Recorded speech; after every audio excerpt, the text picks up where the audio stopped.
Stab wound to the abdomen. The operating room. Chest X-ray.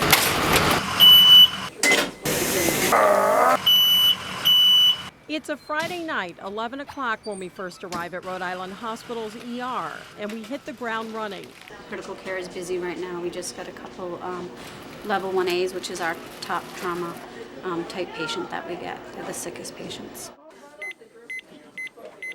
So this gentleman was in a motorcycle crash earlier this evening. Motorcycle versus automobile. The police report indicates he was trapped under the car tire and that he was wearing a helmet. Thanks to the efforts of combined EMS and air transport, they actually saved his life. Stabilized at a Fall River hospital, then flown here. Squeeze my hand here. He remains in critical condition given the severity of his injuries. His hands are restrained so he doesn't pull his chest tube out. Squeeze my hand here. Social worker Jessica Hornig is working with his family. They're anxious, they're agitated, very nervous. You can get a little more air in his cuff too. Each of these rooms in the critical care unit of the ER is full.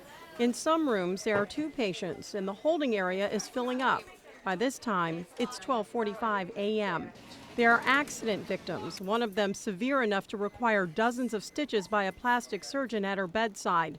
There's an elderly woman with a suspected stroke. Well, her brain itself looks like there's nothing acute going on. A man is brought in so short of breath he is gasping for air, his blood pressure through the roof.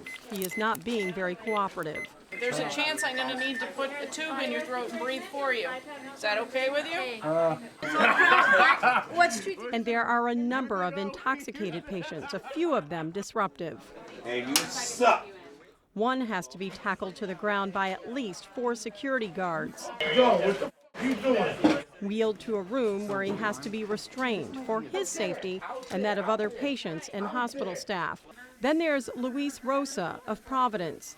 He actually came in as a transfer from another hospital, complaining of throat pain and unable to open his mouth or swallow.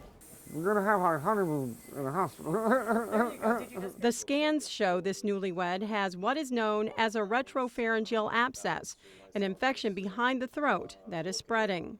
And it looks like it's filled with gas and some fluid. So it'll be consistent with a gas-producing abscess.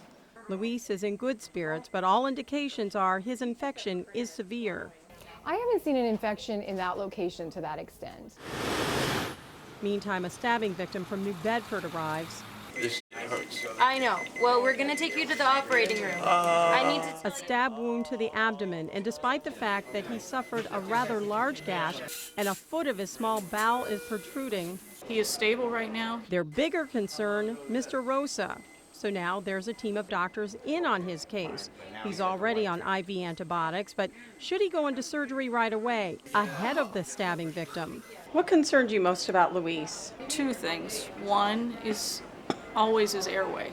The second is a life-threatening condition, and in his case, this infection, if it turns out to be an infection, could have traveled to his heart rather easily. Tonight at 11, find out what happens to Luis and find out how the medical team prioritizes emergencies. That's tonight at 11 as we continue this rare look inside the ER. With this special Health Check 10 report, I'm Barbara Moore Silva, NBC 10 News.